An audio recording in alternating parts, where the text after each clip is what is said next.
Hola, bienvenido al episodio número 111 ya del podcast Serpientes y Palomas. Bienvenido al primer episodio del 2025. Gloria a Dios y gracias a Dios que no solamente cumplimos todo el año pasado con un episodio a la semana, sino que comenzamos bien el año con otro episodio. Y antes de entrar al tema de esta semana, que es los Reyes Magos o los hombres sabios o como los hayas escuchado, vamos a estar hablando de eso que es muy interesante. Hay muchas, ya que no hay tanta información, que es lo que me estaba dando cuenta, al no haber tanta información, hay muchas teorías que suenan muy interesantes y que se han desarrollado con el tiempo. Está muy padre. Nos vamos a tener a lo que dicen las escrituras, pero también vamos a ver como teorías, ¿no? De ciertas cosas que se dice, de fechas, de razones, de dónde venían, de lugares, todo esto. Pero antes de eso, quería comentarte que el día de hoy, porque esto sale el 6 de enero, pero si lo estás escuchando la primera semana, pues este lunes comenzamos con un reto de lectura en nuestro canal, principalmente en Instagram. Es un reto de lectura para leer las cartas del diablo a su sobrino de C.S. Lewis, el escritor de las Crónicas de Narnia, que por si no sabías tiene muchos libros sobre el cristianismo. Y este es uno de ellos, Cartas del Diablo a sus sobrinos. Es un libro relativamente corto, son 31 cartas, entonces esto fue idea de Paula. Vamos a leer una carta al día durante un mes, ¿no? Entonces vamos a empezar el 6 de enero, hoy cuando está saliendo este episodio, y por 31 días vamos a leer una carta al día. Son, como te digo, es un libro corto, entonces las cartas pues son de una página, página y media. No tardas más de 10 minutos para leer una, entonces puedes ir leyendo una al día. Te animo a que nos sigas en Instagram si es que no lo haces ya y que te unas al canal en Instagram porque ahí subimos un tracker para que puedas ir tú siguiendo cada carta que lees y tacharla, ¿no? La puedes imprimir, es una imagen que puedes imprimir o en forma digital, ya es que también puedes editar las fotos, pues esta la puedes editar poniéndole una crucecita a cada carta y al final habrás terminado el libro, que son 31 cartas. Y qué mejor manera de empezar el año leyendo un buen libro como es este, que también hay, antes de, hasta este punto, ya subimos un par de videos de Reels, que esos los puedes encontrar en Instagram, Facebook, YouTube, TikTok, donde nos sigas, sobre uno animándote a ser parte del reto, como lo estoy haciendo ahorita, pero también otro explicando de qué trata el libro. Entonces te animo a que te unas a nosotros, que aunque lo estés escuchando esto quizá la semana, ya pasaron unos días, o la segunda semana o la tercera semana, o incluso si lo llegas a escuchar dentro de meses, pues todo este contenido se queda guardado en el canal, en la cuenta de Instagram, pues aquí en el podcast, y ahí vas a poder verlo. Entonces vamos a estar subiendo además cada día de estos 31 días un reel sobre cada carta que vamos leyendo, ¿no? Entonces el día de hoy en Instagram vamos a subir también, o quizá ya subimos un reel, un video corto, son de máximo 1 minuto y medio, como meditando o reflexionando en esa carta, ¿no? Y el martes la segunda, tercera, cuarta, así hasta el 6 de febrero, más o menos sería. Me parece, no sé cómo. Sí, porque enero tiene 31 días, entonces alrededor del 6 de febrero estaríamos terminando este reto de lectura. Te animo a que comiences bien el año, que lo comiences con nosotros, leyendo este libro que es muy bueno. Si lo ves, y básicamente son cartas como dice el título, cartas del diablo a su sobrino. Es un demonio que le está mandando cartas a su sobrino demonio sobre cómo influenciar a un creyente que acaba de entregar su vida a Cristo, que está acercándose más a Dios, que empieza a ir a la iglesia. Y son reflexiones y es sátira para que reflexionemos, ¿no? Tú lo lees como si fueran estos dos diablos o este demonio mandándole una carta a otro demonio y te das cuenta de cosas que tú mismo seguramente haces o en las que caes, como la distracción, ¿no? Y fijarte solamente en lo terrenal o en lo momentáneo, en lo que es real, por así decirlo, que así lo denomina el demonio. Y, y es como si viéramos de su parte, ¿no? De que, qué tontos estos seres humanos que no saben y a Dios le llaman el enemigo, a Jesús.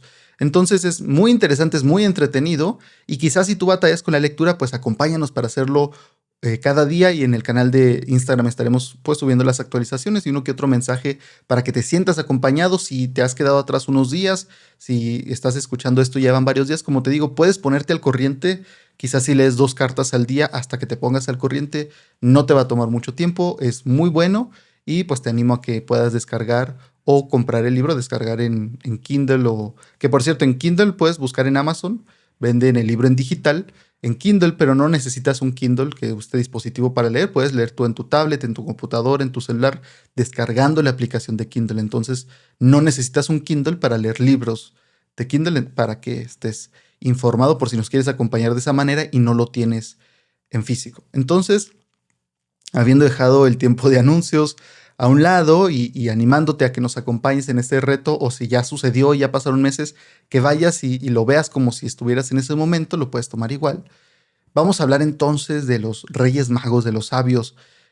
Para empezar, vamos a leer lo que dice Mateo capítulo 2 sobre este episodio de la Biblia, ¿no? Que es muy corto, no vemos mucho, entonces vamos a ver qué pasa. Aquí, pues obviamente ya, si vas y escuchas el episodio de Navidad, hablamos del nacimiento de Jesús, el pesebre, que no había lugar para ellos. Te animo a que lo escuches, 2 episodios atrás me parece. Vamos a leer de Mateo capítulo 2 para ver este episodio con los Reyes Magos o los sabios, que ahora vamos a verlo del nombre. Fíjate, dice, Jesús nació en Belén de Judea en días del rey Herodes, y aquí unos magos vinieron del oriente a Jerusalén, preguntando, ¿dónde está el rey de los judíos que ha nacido?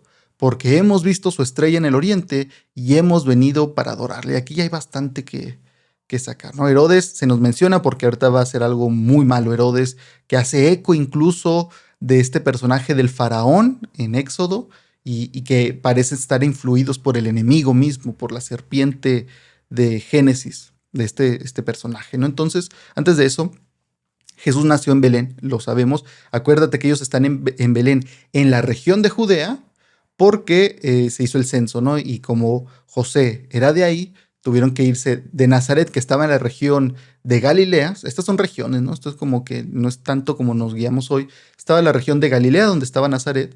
En medios de Galilea y de Judea estaba la región de Samaria, donde están los samaritanos, por donde cruza Jesús en su momento también, en una historia muy conocida. Y entonces están estas 3 regiones, ¿no? Con Samaria en medio.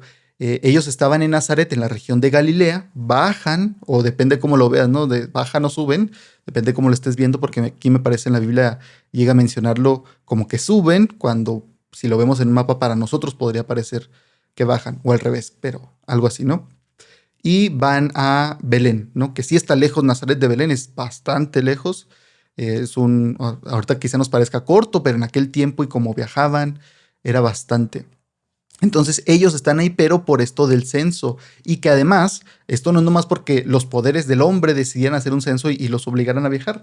Vimos en aquel episodio de Navidad que parece ser, pero realmente esto está cumpliendo una profecía y por ende entendemos que era Dios que estaba moviendo realmente las cosas para que se cumpliera su palabra, porque Él está comprometido a cumplir su palabra y no va a dejar que su palabra pase así nada más y diga, ay, se me olvidó cumplir esto, perdónenme, se me fue la onda, me olvidé, como nosotros lo hacemos. Dios no hace eso.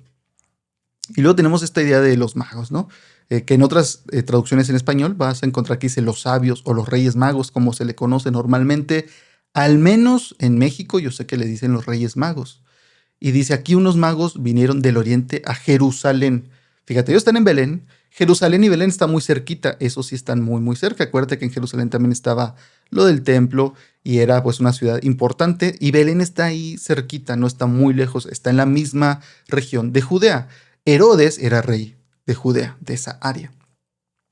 Dice que llegan los magos. Esta idea de los magos, esta palabra, pues para nosotros nos suena muy raro, ¿no? Pero leyendo, investigando, pues esta palabra es una traducción del latín, es una traducción del griego, es decir, en otros idiomas quizá no suene tanto, pero tan similar, pero en español es casi como se decía, ¿no? Que se les decía magus, por ejemplo, y depende del idioma y te vas y dicen, si viene en griego se puso así porque en el latín, o en el latín dice así, porque en el griego decía así, y a su vez esto viene de otra cultura. Eso sí, esto se llega a decir que viene este término, y por eso está quizá tan curioso, de otra cultura y de otra, por lo tanto, también con su propia religión, con su propia historia. Pero ¿a qué se refiere? Bueno, muchos dicen que se puede referir a reyes y por eso unos dicen que eran reyes magos. Esto acercándolo o uniéndolo más bien con lo que se dice en ciertas profecías, que ahorita vamos a ver una, eh, donde se dice que los reyes vendrían y adorarían a Dios, al Mesías, de esta manera. Entonces por eso se hace la alusión y dicen, bueno, pues tendrían que haber sido reyes, ¿no? Porque eran sabios, eran hombres sabios. Esta idea de los magos eran como gente importante en de donde se origina toda esta palabra, en aquellas áreas, por aquellos lugares del mundo en aquel momento. Y entonces el contexto no se entiende, o sea, hasta el día de hoy no se conoce al 100%, ¿eh? No creas que es como que alguien sepa específicamente por qué, sino que se tienen ideas y se tienen registros de, mira, es que en aquella cultura de aquel tiempo contemporánea y previa se usaba esta palabra también de esta manera. Y incluso en la Biblia tenemos otras ocurrencias de esta misma palabra. Pero mira, por ejemplo, aquí estoy leyendo en lo que estaba buscando, que dice que se origina del griego magus, que también se deriva del persa magus. Te digo, eso suena, el griego magos y el persa antiguo magus, el persa antiguo magus, que a su vez se originó de otro idioma que era Magaún, o era la palabra Magaún, ¿no? Que se refería esto era de Irán, por allá de estas regiones, te digo, una casta de sacerdotes que tenían que ver con una religión, ¿no? Entonces, por eso tienen como que todo un contexto que quizá nosotros hoy no entendemos por completo, pero sí entendemos que eran personas, como nos dice la Biblia, que no eran judíos. Eso entendemos, pero eran personas que tenían cierto conocimiento, que también se dice que por esta palabra que tenía se entendía que eran quizá astrólogos, y eso se entiende y va de la mano con lo que vemos en la historia, que dicen ellos que vieron una estrella. Dice, hemos visto su estrella en el oriente. Algo más que se dice también cuando dice que vienen del oriente, y esto sí lo vi en varios comentarios bíblicos que dicen que probablemente eran descendientes de alguna manera de alguna manera sí, descendientes, o que habían escuchado y que están cercanos a los descendientes de Daniel y de sus amigos cuando esto sucede en el libro de Daniel, ¿no? Que se van a Babilonia, aquellas partes que se les conoce como el Oriente, y que literalmente creo que la expresión es de donde sale el sol. Y entonces que ellos, instruidos después de generaciones, porque son cientos de años después de lo que sucede con Daniel, ¿no? En el foso de los leones, que no se arrodilla ante la figura esta que se tenía, que ahí dejan su semilla, ¿no? Y su enseñanza, y su instrucción. Y acuérdate que Daniel y sus amigos terminan siendo personas respetadas y escuchadas por incluso los líderes, también despreciadas y no tan queridas, pero entonces como que dejan algo ahí, y que esto se sigue enseñando y se sigue enseñando y se sigue enseñando, y que estos hombres vendrían enseñados por aquello que se les había dicho. Acuérdate que Daniel da muchas profecías de naciones, de reinos, de lo que habría de suceder. Entonces, que esto que ellos entienden, este conocimiento que ellos tienen, porque ellos dicen, hemos visto su estrella en el oriente. ¿De quién? El rey de los judíos. Porque a nosotros se nos ha enseñado algo sobre el rey de los judíos, y que habría una señal y que sucedería de tal manera, ¿no? Entonces van para adorarle, reconociendo, ellos tenían cierta enseñanza de que este rey de los judíos era algo más que una simple persona o que un simple rey. Quizá cuando dicen rey se refieren a más que un rey terrenal, ¿no? Que Herodes sí lo termina entendiendo como un rey terrenal, tal cual. Pero entonces hay toda esta incógnita sobre la identidad de estos magos, estos hombres sabios. Pero entendemos que, como te digo, no eran judíos, venían del oriente, de estas tierras que quizá y muy probablemente tuvieran que ver con Daniel, que esto lo escuchaba esta semana, ¿no? Que la fidelidad de Daniel y sus amigos y su familia y sus descendientes llevó a que Dios los bendijera de cierta manera, que cientos de años después, ellos también, aunque estaban lejos, fueron traídos para conocer al Salvador de su pueblo y del mundo, como diciendo, Dios honra la fidelidad de aquellos que le honran, y sus descendientes pudieron estar y presenciar y ver cara a cara al rey de los judíos, porque ellos buscaban adorarle, porque se les inculcó, se les enseñó. Y qué importante entonces enseñarle a las siguientes generaciones. Como yo te he dicho, no veremos quizá muchas veces el impacto o que llega a causar en un futuro cuando ya no estemos, pero confiamos en que Dios es fiel y que Él nos llamó a hacer algo, a predicar, a enseñar, y que Él es fiel a su palabra y que no va a dejar que caiga así nada más al suelo. Muy interesante. Todo esto de las señales, fíjate, quizá esto es algo muy interesante y esto te animo, te lo voy a comentar así como algo muy, muy interesante que a mí me gusta. Pero si quieres saber más, pues yo no soy la persona indicada, yo solamente como que te lo presento para que tú investigues más. El doctor Michael Heiser estaba viendo un video donde él explica todo esto de las señales en el cielo y qué podría haber sido que, ya si estos hombres eran astrólogos o era algo de lo que estudiaban, qué podrían haber visto en el cielo, además de esa estrella, ¿no? Como que dicen, la estrella, pero la Biblia misma habla de que habría señales cuando Jesús nació. Tanto en el libro de Apocalipsis como me parece que Pablo llega a mencionar algo y cita a un salmo hablando de que es donde dice el salmo, ¿no? Que los cielos cuentan la gloria de Dios y todo esto, pero que lo cita haciendo alusión de que sí, los cielos hablaron y mostraron que Jesús había venido, que el Mesías, que Dios había manifestado de alguna manera. Y más claramente tenemos esto en Apocalipsis 12. Esto es bien interesante, yo creo que te va a dejar intrigado y puedes buscarlo si buscas en YouTube o en Google, Dr. Michael Heiser. Bueno, tendrías que ponerlo en inglés porque no lo encontré en español. Entonces puedes ponerle, como se le dice a los magos, en inglés es Magi, que es Magi. Por si quieres buscarlo, le pones Dr. Michael Heiser, Magi, y te van a salir videos donde explica y en su podcast también tiene bastante. Te digo, yo solamente te comparto lo que escucho de él porque me parece muy interesante, que estas cosas son interesantes, pero no son fundamentales ni cruciales, ¿no? Es decir, si esto que te cuento, te explico, la identidad de los magos no está clara, es mi fe y nuestra fe no depende ni pende de eso. No es como que si supiéramos algo de ellos o fueran de otra ciudad, otra que no tuviera nada que ver con Daniel o de esto que te acabo de comentar, pues no derrumbaría nuestra fe, ¿no? Son cosas interesantes, pero nuestra fe no está fundamentada en eso, ni depende de que esto sea tal cual como te lo digo o como te lo presento, pero es muy interesante.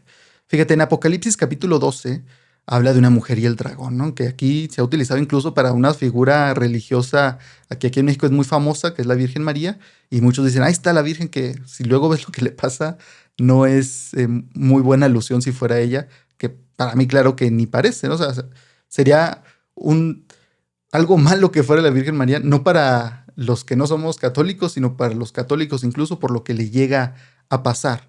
Entonces, fíjate, no es el punto, pero vamos a ver. Apocalipsis 12 dice, apareció en el cielo una gran señal. Aquí ya nos deja ver que esto muchas veces se toma como que, sí, no se refiere a una señal tal cual, pero ¿qué tal? Pregunta el Michael Heiser, Michael Heiser, el doctor Michael Heiser, pregunta, bueno, ¿y qué tal si sí se refiere literalmente a una señal? Que con el lenguaje está dando a entender algo. Fíjate, una mujer vestida del sol y con la luna debajo de sus pies, y sobre su cabeza una corona de 12 estrellas. Ya mencioné en otros episodios que en aquel tiempo, en los tiempos bíblicos, los astros también eran vistos como seres espirituales y se cree que los astros y el reino espiritual estaban conectados. No sabían que las estrellas eran bolas de fuego, ¿no? Que están ardiendo constantemente en su visión, y esto se refleja, su visión así era, y esto se refleja en los textos que encontramos. Dice, una mujer vestida del sol y con la luna debajo de sus pies. Hay una constelación que es la constelación de Virgo, que es una mujer virgen tal cual.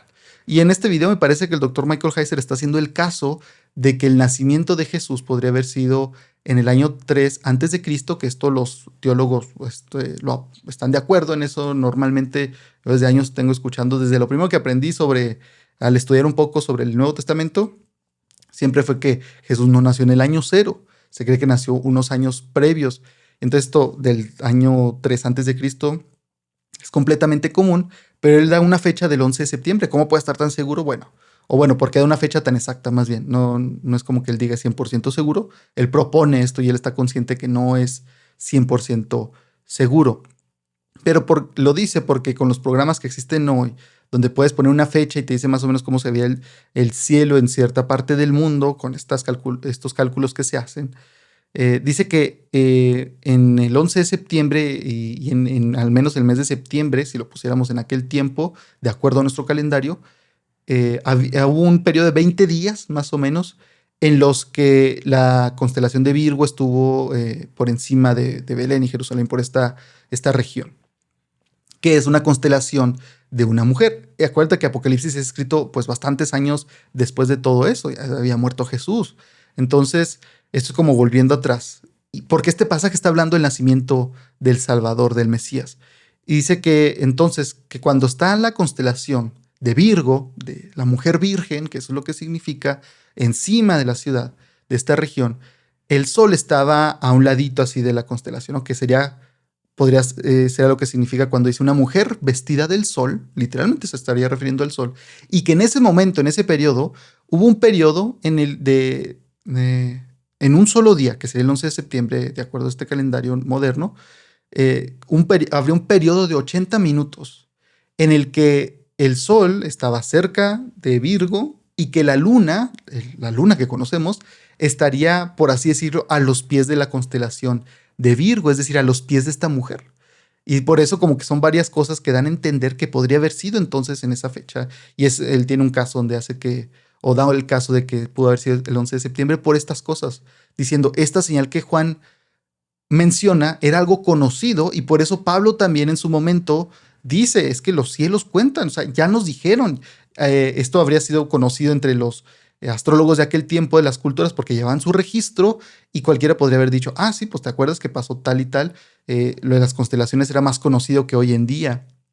Entonces dice que esto pasaría y esto fue un periodo de 80 minutos, el 11 de septiembre del año 3 antes de Cristo, donde la luna, o sea, se conjugarían estas cosas que se mencionan. Y sobre su cabeza una corona de 2 estrellas, ¿no? Dice que lo de las 2 estrellas, pues hay varias maneras en que se puede explicar lo de las 2 estrellas, ¿no? Pues el cielo está lleno de estrellas, entonces, que dice, los astrólogos tienen astrólogos, no, los astrónomos, si dije astrólogos antes, es astrónomos. Los astrónomos tienen varias maneras de explicar esto de las 2 estrellas, ¿no? Como que varias explicaciones. Y dice el versículo 2, y estando encinta, gritaba con dolores de parto y sufría angustia por dar a luz. Aquí es donde se combina el lenguaje, donde se está hablando de las señales, sin ser explícito como seríamos nosotros, sino con su lenguaje folclórico y entendible para ellos, porque está escrito para la audiencia de aquel tiempo, y está uniendo esta señal que se menciona con lo que pasó con Jesús. Y por eso de pronto llega a ser difícil este texto o estos textos apocalípticos, ¿no? Porque se requiere bastante para poder entenderlos. El versículo 3 dice, y apareció otra señal en el cielo. He aquí un gran dragón rojo que tenía 7 cabezas y 10 cuernos, y en sus cabezas tenía 7 diademas.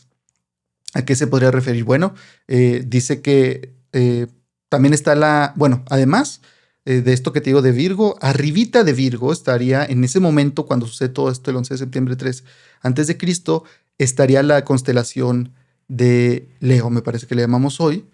¿Y cuál es qué representa la constelación de Leo? Pues un león, ¿no? ¿Y qué significado o simbolismo bíblico tiene? Pues sabemos que el Mesías estaba profetizado que vendría de la tribu de Judá, que se representa o se menciona como el león de Judá, ¿no? O cachorro de león. Entonces, ahí estaría otra señal, no otra señal, otra razón para pensar que esto sí está refiriéndose a eso, como que en el cielo ellos podrían haber visto esta señal, el león de Judá, a la mujer virgen, el sol cubriéndola, la luna a sus pies. ¿Y qué sería este dragón rojo? ¿O qué podría ser? Porque dice que es otra señal en el cielo.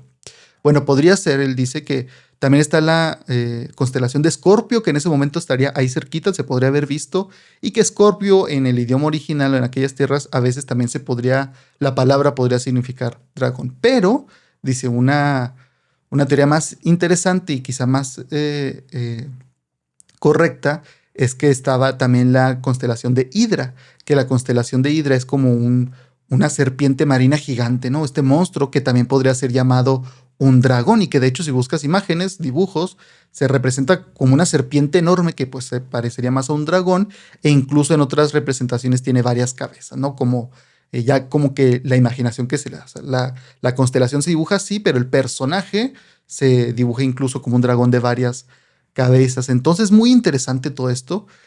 Vamos a seguir leyendo para terminar y cerrar como este paréntesis. Es porque sigue un versículo muy interesante. Dice, su cola arrastraba la tercera parte de las estrellas del cielo y las arrojó sobre la tierra. Aquí es donde, de aquí mucha gente saca esto de que Satanás se rebeló y se trajo a un tercio de los ángeles. Pero no, esto cuando está sucediendo, acuérdate, esto de lo que se escribe en Apocalipsis, esto está sucediendo cuando nace el Mesías, cuando nace Jesús. Esto lo explica Michael Heiser, el doctor Michael Heiser, diciendo que hubo bueno, se revelaron más bien de nuevo, como que hay varias rebeliones espirituales en el cielo, en el reino espiritual, y que la Biblia nos da como que varios muestras de esto. Y aquí habría sido otra rebelión que cuando sucede esto, Satanás se molesta, se enoja, esta es una señal que se da en el cielo, pero usando ese lenguaje y esta señal que se ve, nos muestra también que Satanás o el enemigo arrastra la tercera parte de las estrellas del cielo, que serían pues seres espirituales, pero no se los lleva para hacerlos sus amigos y batallar en contra de Dios juntos. Él dice que los golpea y los arroja sobre la tierra. El dragón se puso de pie, continúa el texto. El dragón se puso de pie delante de la mujer que estaba por dar a luz, a fin de devorar a su hijo cuanto le hubiera dado a luz. Es decir, busca matarlo, ¿no? Que esto pues se puede relacionar con lo que vemos con Herodes. Que Herodes, en cuanto sabe, pues, quizá movido, como te digo, por la serpiente antigua, busca matarlo cuando está bebé. Ella dio a luz a un hijo varón que ha de guiar todas las naciones con centro de hierro. Aquí nos deja claro que está hablando del Mesías, de Jesús, del Rey de Reyes. No está hablando de otro suceso. Esto sucede cuando nace Jesús. Y su hijo fue arrebatado ante Dios y su trono. Entonces, aquí cierra el paréntesis, ¿no? De esto de que quizá todo esto que se menciona y que esto que quizá vieron también los magos fueron estas señales en el cielo y que se llega a mencionar, como digo, Pablo llega a mencionar algo que podría intuirse que se refiere a eso, podría no ser. Pero aquí en Apocalipsis 12 como que también nos da un indicio de que en el cielo, en las estrellas, se vio esto, o sea, hubo señales de esta cosa, ¿no? Que aquellos que estaban estudiándolo o viéndolo y tenían la sabiduría, el entendimiento, podrían leer esto y decir, oye, pues es que esto sucedió, ¿no? Esto fue un acontecimiento astronómico, no astrológico, astronómico, donde podemos decir, sí sucedió, o sea, ya sabemos y se le puede enseñar a la gente y pueden dar cuenta gente incluso que no es judía o gente de otras naciones. Por eso me parece que es en Romanos donde Pablo dice, ¿no? Que la creación misma les da cuenta a aquellos que no quieren creer y que los cielos cuentan de todo esto. ¿Por qué? Porque si tú no quieres creer, mira, que hay una señal que se dio desde antes de que yo te contara de todo esto. Y es esto y esto y esto, ¿cierto? Mira, pues está profetizado y luego se confirma y te da una explicación la Biblia. Es todo un rollo, yo sé que esto se podría sacar horas y horas y quizá tú me escuches y dices, no, es que no está completando la idea y falta mucho. Yo entiendo, pero como te digo, esto te da pie quizá tú si quieres estudiar más. Esto es como que lo primero, con esto vamos empezando. Vamos a seguir con Mateo. En Mateo capítulo 3 dice, cuando el rey Herodes oyó esto, porque ellos llegaron a Jerusalén, y acuérdate que Jesús supone que estaba en Belén, cuando el rey Herodes oyó esto, se turbó y toda Jerusalén con él, porque dijeron, ¿cómo que un rey? ¿Y cómo que un rey de los judíos? Porque aquí vivimos judíos. Y habiendo convocado a todos los principales sacerdotes y a los escribas del pueblo, les preguntó dónde había de nacer el Cristo, el ungido. Acuérdate que Cristo es el ungido, el Mesías, es lo mismo. Ellos le dijeron, en Belén de Judea, porque así está escrito por el profeta. Es decir, aquí en esta ciudad que está aquí bien cerquita, así hemos entendido nosotros según las escrituras. Y le cita, ¿no? Y tú, Belén, en la tierra de Judá, de ninguna manera, aquí está, acuérdate, Judá, el león de Judá, por eso había relación ahorita, de ninguna manera eres la más pequeña entre los gobernadores de Judá, porque de ti saldrá un gobernante que pastoreará a mi pueblo Israel. Entonces Herodes llamó en secreto a los magos e indagó de ellos el tiempo de la aparición de la estrella, es decir, ¿desde cuándo tienen ustedes viendo esta estrella? Ahora, yo no estoy diciendo, y me parece que el doctor Michael Heiser tampoco está afirmando, que esta señal que se da en el cielo precisamente fuera la estrella que vieron ellos, ¿no? Porque aquí hay comentaristas que dicen que esta estrella pues no era, porque muchos que le quieren dar una explicación más científica, como que más normal, de decir, es que en aquel tiempo murió una estrella y se vio como que su resplandor y eso fue lo que vieron, ¿no? Pero aquí varios comentaristas más bien dicen, no, esto que llegaron a ver ellos probablemente fue algo sobrenatural, es decir, es un objeto en el cielo, como no muy diferente quizá a lo que veían los israelitas con la nube que los cubría de día en el libro de Éxodo y el pilar de fuego, ¿no? Que ahí entendemos que no es un fenómeno natural que se está dando constantemente, ¿no? Era algo sobrenatural a través de los medios naturales, pero era algo que, por así decirlo, salía de las leyes naturales, como la nube que los cubría y el pilar de fuego, pero a través de estos medios. Por eso le llaman una estrella. Quizá no era una estrella, quizá era un ángel, quizá era algo más, no sabemos, pero ellos estaban viendo y decían, esta es una estrella y la tenemos viendo, y les pregunta, ¿desde cuándo la tienen viendo? ¿Desde cuándo la están viendo? Y enviándolos a Belén les dijo, vayan y averigüen con cuidado acerca del niño. Tan pronto lo hallen, háganmelo saber, para que yo también vaya y lo adore. Es decir, estamos en el mismo equipo, vamos a hacer lo mismo. Ustedes que buscan adorarle, yo también somos de los mismos. Pero este es un ejemplo de este Herodes siendo astuto como una serpiente, pero pues no tiene nada de manso, ¿no? Este es un astuto para mal. Jesús nos llama a ser astutos para bien, pero este es un ejemplo de vean qué astuto es y vean qué astutos son aquellos influidos por la serpiente. Y Jesús por eso nos llama también, ustedes también sean astutos, pero es para hacer el bien, no para hacer el mal. Versículo 9 dice, ellos después de oír al rey se fueron, y aquí la estrella que habían visto en el oriente iba delante de ellos, hasta que llegó y se detuvo sobre donde estaba el niño. Aquí no dice que estuviera en Belén, y ahorita te voy a decir por qué es interesante esto. Al ver la estrella se regocijaron con gran alegría. Vamos a dejarlo hasta ese punto por lo pronto. Aquí te quiero hablar de la línea de tiempo que me encontré que hay varias, o sea que los estudiosos plantean varias, al menos dos principales líneas del tiempo sobre esto. ¿Por qué? Porque si nos vamos a Lucas capítulo 2, vamos a encontrar que también se narra esto, ¿no? Sobre no los reyes magos, no los magos, pero se narra cuando Jesús está bebé, su nacimiento, que lo llevan al templo. Mira, por ejemplo, podemos encontrar en Lucas capítulo 2, versículo 21. Sí. Nace Jesús, van los pastores al pesebre a verlo donde está. Y en el capítulo 2, versículo 21, dice, cuando se cumplieron los 8 días para circuncidar al niño, llamaron su nombre Jesús, nombre que le fue puesto por el ángel antes que él fuera concebido en el vientre. Cuando se cumplieron los días de la purificación de ellos, conforme a la ley de Moisés, llevaron al niño a Jerusalén para presentarlo al Señor. Es decir, ellos mismos van a Jerusalén. Y los magos llegaron a Jerusalén también en su momento, y en Jerusalén estaba, se da a entender, Herodes. Así como está escrito en la ley del Señor, todo varón que abre la matriz será llamado santo al Señor. Y para dar la ofrenda conforme a lo dicho en la ley del Señor, un par de tórtolas o 2 pichones de paloma. Que de nuevo, esto es importante, esta era la ofrenda mínima, la ofrenda de los pobres, es decir, que María y José cargaban en sus brazos y llevaban consigo al Salvador del mundo, al Rey de Reyes, al dueño y creador de la plata, del oro, de los diamantes, de todo lo que quieras. Y la ofrenda que entregaron en el templo fue la mínima porque no tenía.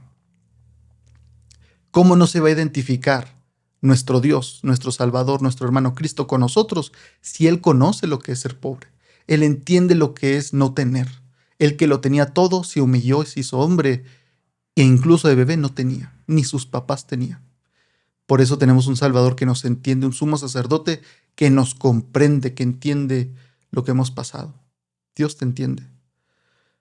Pero entonces tenemos aquí, y aquí es donde muchos dicen, bueno, esto de ir a Jerusalén tuvo que haber sido máximo a los 40 días de nacido de Jesús, porque es lo que se dice, ¿no? Entonces, ellos van máximo a los 40 días a Jerusalén.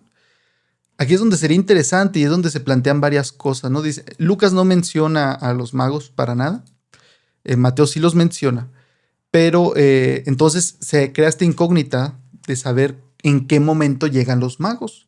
Porque ellos dicen que vieron la estrella y la señal y entendieron, ya nació, no qué van a hacer. Lo que entendemos y lo que sabemos es que, por lo que vamos a leer en versículos 11 y 12, es que ellos llegan y Jesús ya no estaba en el pesebre, ya no estaba ahí con los animalitos, ya estaba en otro lugar, porque dice, cuando entraron en la casa, vieron al niño con María su madre y postrándose lo adoraron. Aquí es interesante, un comentarista decía que cuando se menciona a Jesús y a María, siempre se pone a Jesús primero, porque él tiene la supremacía, ¿no? Dice, vieron al niño con María, incluso me parece que es Pablo, ya en sus cartas llega a mencionar eh, dice que Jesús nacería de una mujer, ni siquiera dice María, o sea, ni siquiera le da un nombre como tal, dándole siempre preeminencia y mayor importancia a Jesús. Dice, cuando entraron en la casa, vieron al niño con María, su madre, y postrándose, lo adoraron, hicieron lo que dijeron que iban a hacer. Entonces abrieron sus tesoros y le ofrecieron presentes de oro, incienso y mirra. Y hasta aquí me quiero quedar por el momento, vamos a ver varias cosas. Como te digo, aquí dice que Herodes los manda a Belén, ¿no? Dice, vayan y averigüen, ¿no? Y dice que Herodes los manda a Belén, en el versículo 8, y enviándolos a Belén les dijo, o sea, como él les dijo, váyanse a Belén porque yo sé que van a ir a Belén porque se dice que ahí nació. Aquí se entiende que él ya había nacido. Y luego dice que salen y la estrella los iba guiando. Y dice que la estrella que habían visto en el oriente iba delante de ellos hasta que llegó y se detuvo sobre donde estaba el niño. No dice que se detuviera sobre donde estaba el niño en Belén todavía. Entonces aquí como que al no ser tan específico, podría entenderse dos cosas, ¿no? Que es como te digo, que hay dos ideas y propuestas. Hay una que dice que nace Jesús, a los 8 días le ponen el nombre de Jesús, eh, hacen todo esto que tienen que hacer, y luego en ese periodo, antes de ir a Jerusalén, dicen unos, que entonces, y aquí lo tengo, déjame para no mentirte, te lo voy a poner aquí, te lo voy a poner, no, te lo voy a decir porque no te lo puedo poner en, en audio, ¿no? Dicen que a los 8 días es nombrado y circuncidado, como es lo dicho por la ley, y a los 40 días es dedicado en el templo, máximo a los 40 días dedicado en el templo en Jerusalén. Luego que pasan alrededor de 2 años o menos de 2 años y entonces llegan los magos. Y luego, después de esto, huyen a Egipto. Entonces, esta postura propone que que cuando llegan los magos, porque, y ahorita voy a decir por qué, me hago bolas yo solo, pero dice que los magos llegan a ver a Jesús a la casa, ¿no? Tampoco dice que fuera su casa como tal en Nazaret, en Belén, ¿dónde? Llegan a la casa a ver a Jesús y esta propuesta dice que tenía ya casi 2 años Jesús cuando lo llegan a ver. Entonces llegan a ver a Jesús ya un bebé. ¿Por qué? Porque hay cosas que nos da a entender el texto que podría decirse sí. O sea, sí puede ser así. Además, en Lucas, esta postura me parece que también se inclinaría a decir que ellos estaban ya en Nazaret, que después de hacer lo que debían de hacer, del nombre, de circuncidarlo, e ir al templo y pagar lo que se debía, que después de estos 40 días se van a Nazaret, porque unos dicen que se quedan en Belén o en Judea al menos, y otros en Nazaret, y es que los dos podrían ser realmente posibles, ¿no? Porque el versículo 22 de Lucas 2 dice, cuando se cumplieron los días de la purificación de ellos conforme a la ley de Moisés, llevaron al niño a Jerusalén para presentarlo al Señor, no lo que decíamos, así como está escrito en la ley del Señor. Y bueno, esto ya lo leímos, todo lo de la ofrenda. Pasa que se encuentran con Simeón y con Ana, que son cosas bien padres y muy bonitas de la fidelidad de Dios de nuevo. Y luego el versículo 39 dice, cuando cumplieron con todos los requisitos de la ley del Señor, volvieron a Galilea, a su ciudad de Nazaret, que era donde estaban al principio de todo. Y dice, el niño crecía y se fortalecía y se llenaba de sabiduría y la gracia de Dios estaba sobre él. Y ya no, pero Mateo sí nos da un poco más de información y aquí es donde uno dice, bueno, si habrán ido a Nazaret y luego sería que después de esto llegan los magos, o sea, creo que es una posibilidad, yo no estoy casado con ninguna de estas porque me parece interesante lo que podría ser. Podría ser una posibilidad que ellos se van a Nazaret, están allá y allá van los magos. Y Herodes piensa que están en Belén porque él dice, pues tiene que estar en Belén porque los profetas dijeron y la escritura dice que van a ser en Belén. Entonces él se queda con esa idea y quizá podría haber sido el objetivo que pasaran por ahí los magos por Jerusalén, o sea, de parte de Dios, moviendo todo esto para salvar la vida de Jesús, porque él iba a mandar a matar a los niños, a los bebés en Belén. Y mira, aquí en Mateo capítulo 2, seguimos leyendo, dice, después de que ellos partieron los magos, he aquí un ángel del Señor se le apareció en sueños a José diciendo, levántate, toma al niño y a su madre y huye a Egipto, quédate allá hasta que yo te diga, porque Herodes va a buscar al niño para matarlo. Y aquí entonces uno podría decir, oye, pero Herodes es rey de Judea, Belén está en Judea, Jerusalén está en Judea. Dice, continúa el versículo 14. Entonces José se levantó, tomó de noche al niño y a su madre y se fue a Egipto. Y estuvo allí hasta la muerte de Herodes. Es decir, se van a Egipto para que no les vaya a hacer nada. Y aquí uno podría decir, bueno, entonces tendrían que haber estado en Judea, en Belén, por así decirlo, o al menos ahí cerquita de Belén. Porque entonces, ¿por qué los mandaría Dios a Egipto si pues ellos, si estuvieran en Galilea ya no habría peligro? Pero uno podría argumentar varias cosas de que, bueno, aún así, pues Herodes tenía bastante influencia y podría haber movido ciertos hilos o podría haber escuchado y sabido que los magos fueron a, si fue en Nazaret donde lo visitaron, podría haberse enterado luego, oye, pero es que también fueron a Nazaret y hasta haber buscado un plan o hacer algo para buscar matarlo, ¿no? Pero si entonces, si estaban en Egipto, pues ya no hubiera importado eso. O la otra, que es de acuerdo a la primera propuesta, o la otra decir, no, es que ellos seguían en Belén, ellos seguían en Judea y entonces esto de que se les avisa, ellos seguían en Judea y se van, ¿no? ¿Por qué? Porque si no lo iban a matar. Eh, pero pues sí podría ser cualquiera de las dos, creo yo. Y pero te preguntarás, bueno, pero entonces, ¿qué pasa con lo de Lucas? Bueno, parece que Lucas se salta todo esto porque Lucas luego no menciona lo de Egipto, como que se brinca hasta los 12 años de Jesús, que es cuando regresan a la tierra donde estaba, ¿no? Porque después de esto, dice que luego regresan a Galilea, a Nazaret, y luego vuelven a ir a Jerusalén cuando Jesús ya tiene alrededor de 12 años, dice el versículo 42. Entonces creo que cualquiera de los dos, digo, podríamos pensarlo y podría acomodarse la escritura con cualquiera de las dos teorías, ¿no? Que si fueran a verlo cuando tenía ya casi 2 años o quizá cuando tenía menos de 40 días, podría ser. Se cree que lo de los 2 años, pues podría como que tomar un poco de fuerza cuando dice en Mateo capítulo 2 que Herodes manda a matar a todos los niños varones en Belén y en todos sus alrededores de 2 años de edad para abajo. Es decir, que probablemente cuando ellos le dicen, les pregunta, ¿desde cuándo tienen viendo esta señal, esta estrella? Le dan un tiempo y pasa todavía que son unas semanas o un par de meses. Ya no le dice nada a los magos, ya no le avisan nada, dice, estos me vieron la cara. Y dice, bueno, según las cuentas y haciendo esto y para estar seguros, de 2 años para abajo. Quiere decir que hubiera, pues no tendría tanto sentido que tuvieran ellos 40 días viendo la señal, ¿no? Pero eso no quiere decir que a fuerzas tuviera que haber sido de 2 años Jesús, porque acuérdate que ellos podrían haber estado viendo esta estrella meses antes de que Jesús naciera. No necesariamente la vieron el día que Jesús nació, ni un día antes, ni dos, no se nos dice. Ellos podrían haber comenzado este viaje meses antes de ver a Jesús o quizás sí unos pocos días antes de que naciera Jesús, o cuando nació Jesús, o poquitos días después de que naciera Jesús. Ellos asumen, cuando van a buscarlo, que Él ya nació, no que va a nacer. Entonces, por eso te digo de nuevo, como que algo nos puede hacer pensar por un lado y luego otro nos lleva al otro lado. A mí me parece simplemente interesante, no me parece que sea algo fundamental, me parece muy, muy interesante.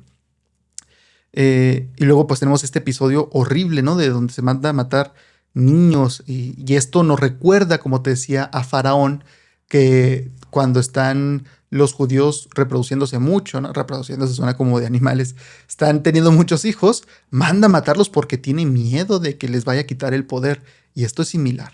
Yo creo que aquí Mateo, al presentarlo de esta manera y con lo que sucede también con las circunstancias, nos deja ver de cierta manera, ¿no? Como que ahí vemos que la serpiente anda por ahí, que así como influenció a Faraón, y él, el Faraón, era un representante, por así decirlo, de la serpiente. Aquí se nos presenta al Salvador del mundo, al enviado por Dios.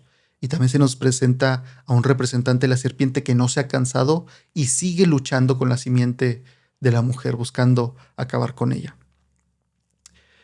Y después de todo esto, quisiera enfocarme en los regalos que le llevan los magos, ¿no? Esto que te digo es muy interesante, me parece muy entretenido y se puede estudiar más, pero quisiera yo hacer énfasis en el capítulo 11 de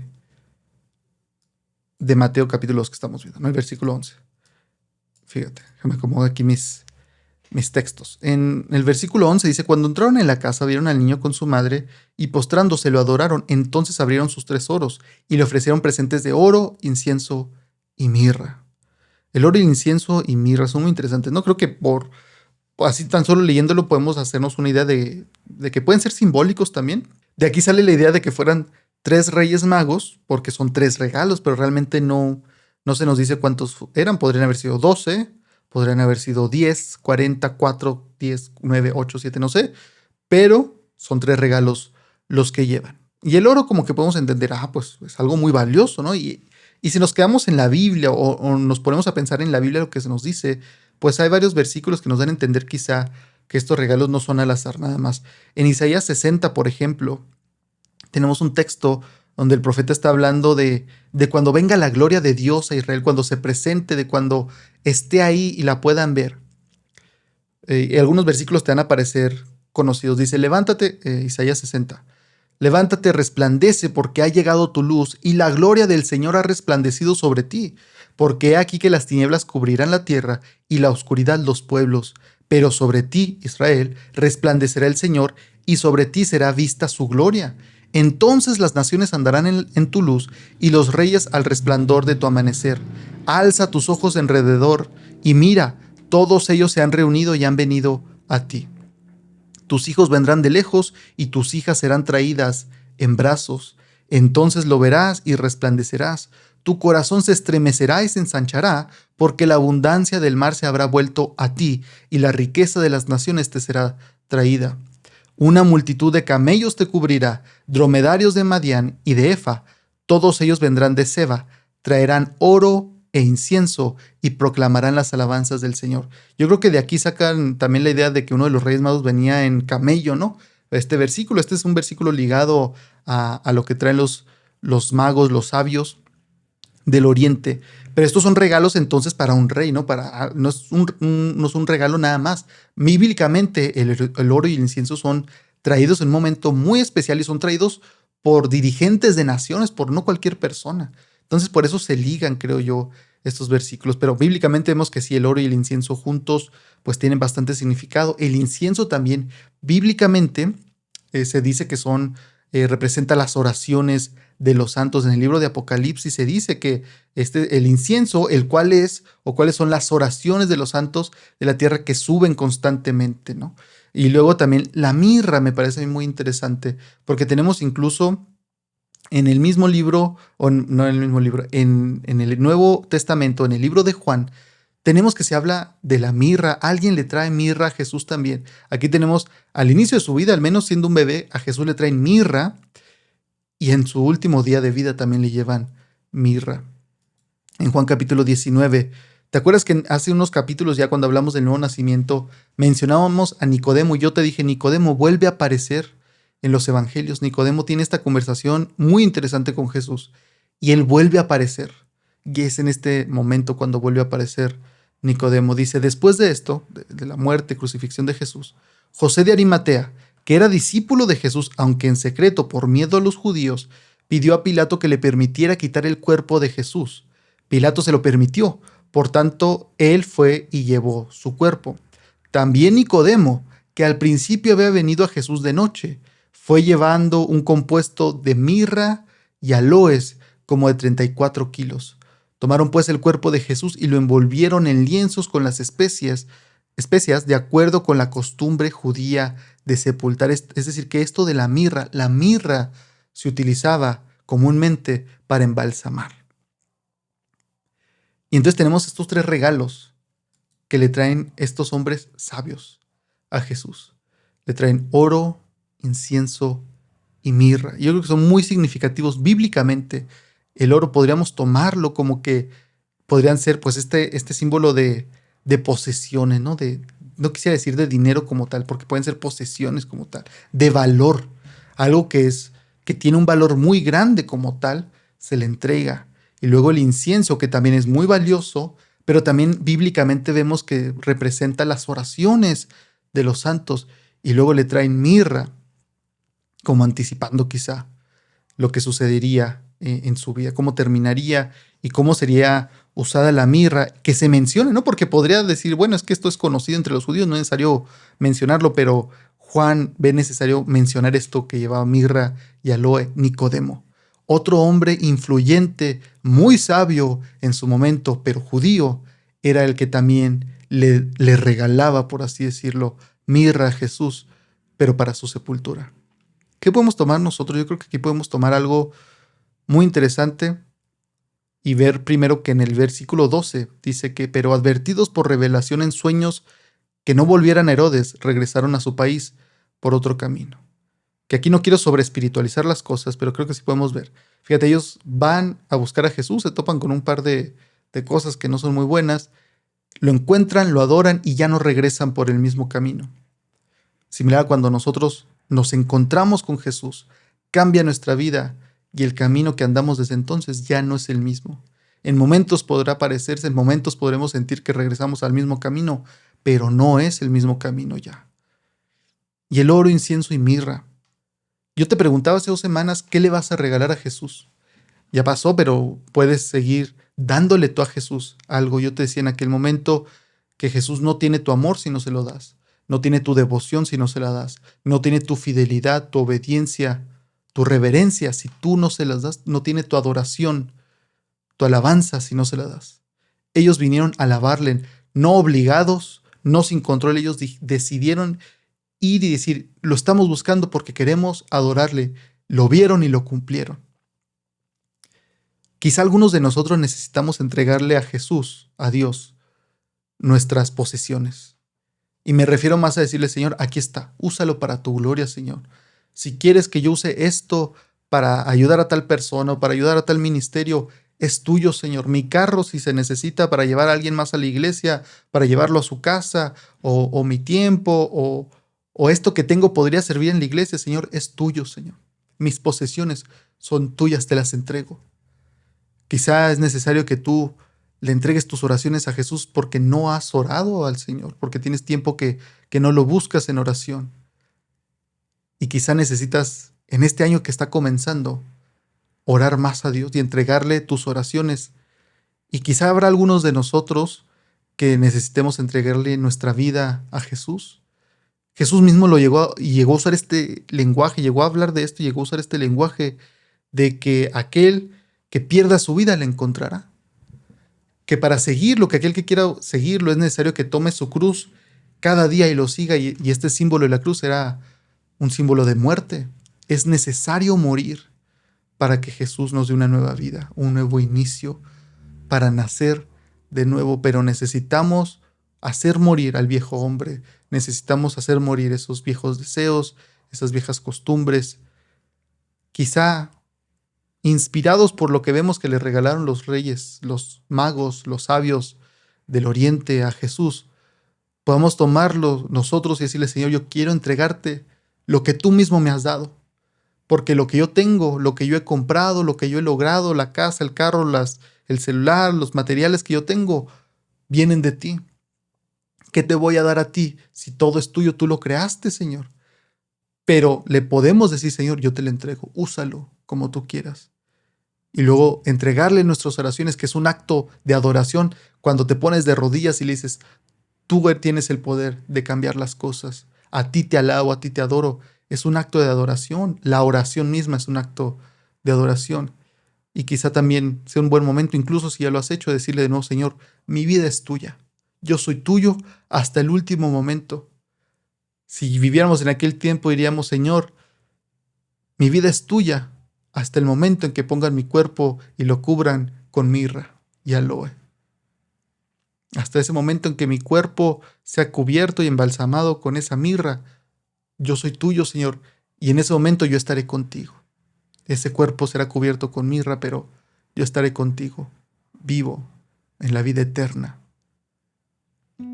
¿Será que hoy podamos usar este ejemplo e inspirados de cierta manera y quizá emocionados por investigar más de esto, no sé, pero sí quizá inspirados por esto, por lo que hicieron los magos, decir, Señor, yo quiero adorarte, yo quiero entregarte lo que tengo, quiero buscarte más en oración y quiero servirte, Señor, hasta el último día de mi vida.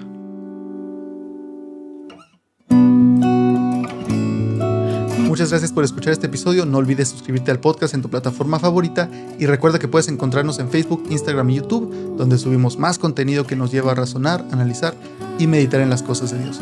Espero que estés bien. Dios te bendiga.